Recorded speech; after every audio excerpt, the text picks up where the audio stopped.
Halo teman-teman, kenalin nama aku Beatrix. Pada video kali ini kita akan berlatih bagaimana membuat ayat jurnal dari serangkaian transaksi ekonomi yang terjadi. Sebelum kita mulai, jangan lupa subscribe channel ini dan aktifkan tombol loncengnya supaya kalian bisa terus update video terbaru.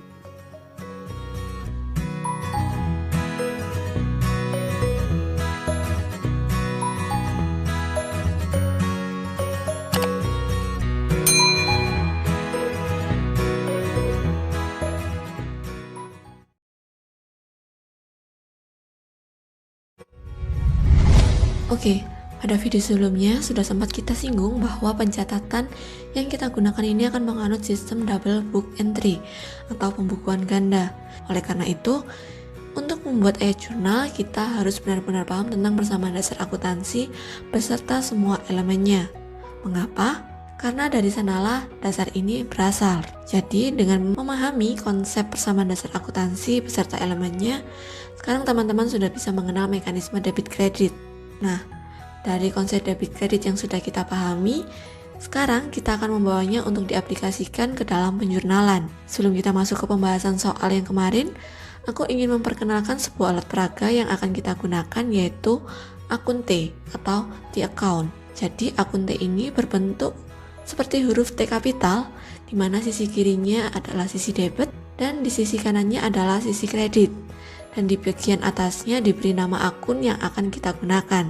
Oke, pada 5 transaksi di awal ini aku ingin teman-teman memahami bagaimana langkah-langkah membuat jurnal dari persamaan dasar akuntansi yang sebelumnya sudah kita pelajari. Di sini aku tidak akan mengulang bagaimana mengidentifikasi transaksi, tapi aku akan langsung menampilkan persamaan dasar akuntansi pada tanggal transaksi. Jadi untuk saldo awal dan saldo akhir akan kita buang sementara. Lalu setelah itu dari persamaan dasar akuntansi itu akan kita buat akun T-nya dan kita buat ayat jurnalnya.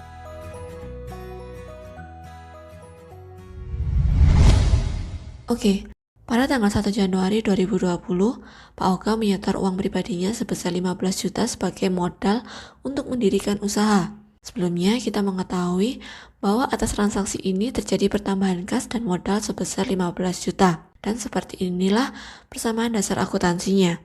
Dari persamaan ini, kita pindahkan ke akun T sesuai dengan mekanisme debit kredit yang sudah kita pelajari. Sebelumnya kita review sedikit materi debit kredit kemarin. Pada mekanisme debit kredit yang sudah kita pelajari, kita sudah mengetahui bahwa pertambahan nilai untuk aset, beban, dan dividen akan berada di sisi debit. Sedangkan untuk pertambahan nilai utang, modal, dan pendapatan akan berada di sisi kredit. Dan apabila nilainya mengalami penurunan, maka kita letakkan di sisi sebaliknya. Di dalam persamaan dasar akuntansi, penurunan nilai ini sudah diberikan tanda kurung, sehingga apabila nantinya kalian menemukan tanda kurung untuk angka-angka tertentu, maka silakan kalian letakkan di sisi sebaliknya. Oke, sekarang kita langsung saja membuat T account untuk akun kas sebesar 15 juta di debit dan T account untuk modal sebesar 15 juta saldonya di kredit. Sekarang, mari kita buat jurnalnya. Untuk membuat jurnal, kita mulai dari akun yang memiliki saldo di sisi debit terlebih dahulu, yaitu di sini kas. Sehingga kita tulis kas pada modal sebesar 15 juta. Dan selesai. Satu jurnal sudah kita buat. Sekarang mari kita beralih ke transaksi berikutnya. Pada tanggal 2 Januari 2020 dibeli perlengkapan secara tunai sebesar 2 juta. Persamaan dasar yang kita buat sebelumnya adalah seperti ini. Nah, bila kita lihat di sini, kas berada di dalam tanda kurung, yang artinya harta berupa kas mengalami penurunan.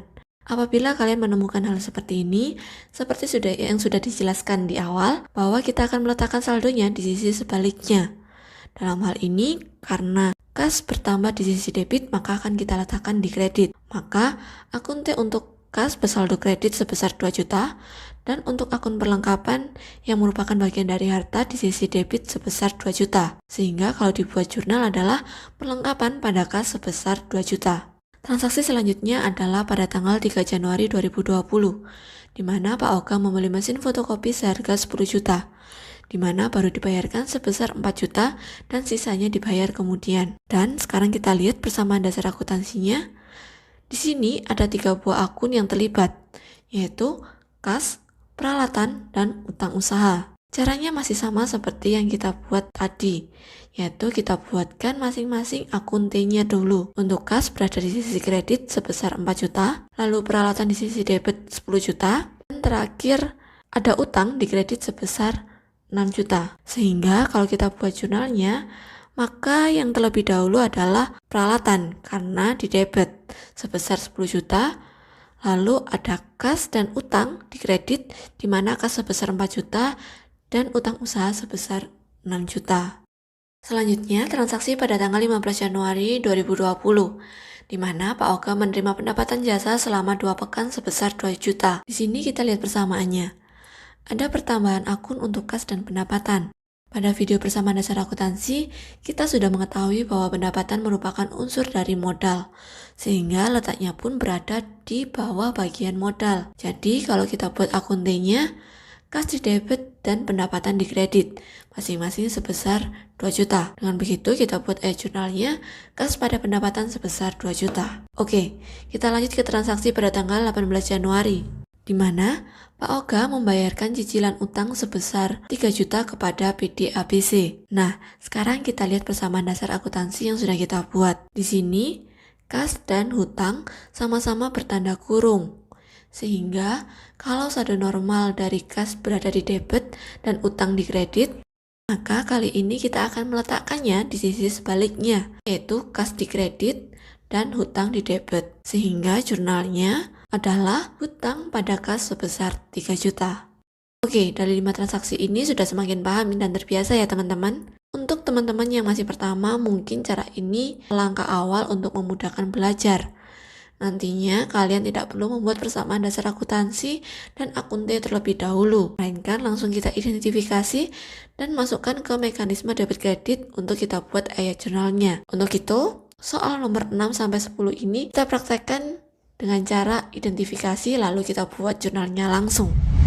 Transaksi selanjutnya adalah pada tanggal 23 Januari 2020, di mana Pak Oga telah menyelesaikan pesanan dari seseorang sebesar 1 juta rupiah, tapi baru dibayarkan setengahnya. Dari transaksi ini kita perlu tahu bahwa pendapatan usahanya sebesar 1 juta. Lalu Pak Oga juga menerima kas sebesar 500.000 dan 500.000 sisanya dianggap sebagai piutang. Ingat ya, di sini kita berlaku sebagai Pak Oga atau pemilik fotokopi. Jadi akun yang kita gunakan adalah piutang karena orang lain yang berutang kepada kita. Lalu kita lihat saldo normalnya.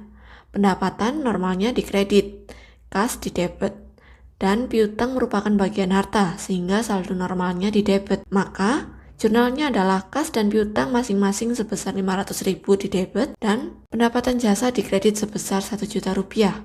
Transaksi selanjutnya adalah transaksi pada tanggal 25 Januari 2020, di mana Pak Oga sebagai pemilik menggunakan uang sebesar 1.500.000 rupiah untuk keperluan pribadi. Di sini, penarikan untuk keperluan pribadi pada perusahaan perseorangan biasa kita sebut sebagai prive, dan prive merupakan bagian dari modal yang bersaldo normal di debit, sehingga kalau kita buat jurnalnya, prive pada kas sebesar 1.500.000. Oke, transaksi selanjutnya adalah tanggal 28 Januari 2020. Pak Oga menerima pelunasan utang transaksi pada tanggal 23 Januari 2020 sebesar 500.000 rupiah. Ternyata transaksi ini merupakan kelanjutan dari pendapatan fotokopian yang sebagiannya kita akui sebagai piutang. Maka, atas transaksi ini menyebabkan piutangnya berkurang atau kita letakkan piutang di sisi kredit. Dan karena kita menerima uang cash, maka kas di debit sebesar 500.000 rupiah. Transaksi selanjutnya adalah pada tanggal 30 Januari 2020, di mana Pak Oga membayarkan upah karyawan sebesar 1 juta rupiah. Untuk pembayaran upah ini, maka yang pasti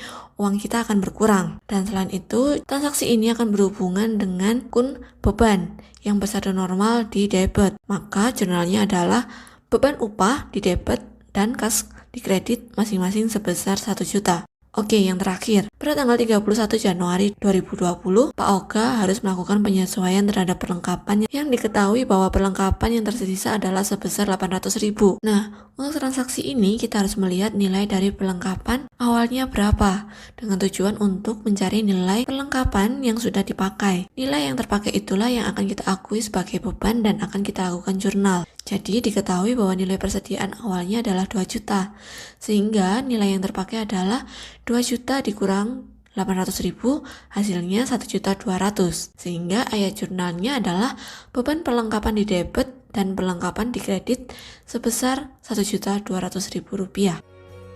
Sekian video kali ini. Minggu depan kita akan mempelajari tentang konsep dari jurnal umum. Jangan lupa like kalau kalian suka dengan video ini. Dan kalau misalnya Anda masukan atau pertanyaan, silahkan tulis di kolom komentar. Terima kasih sudah menonton, sampai jumpa di video berikutnya. Bye-bye.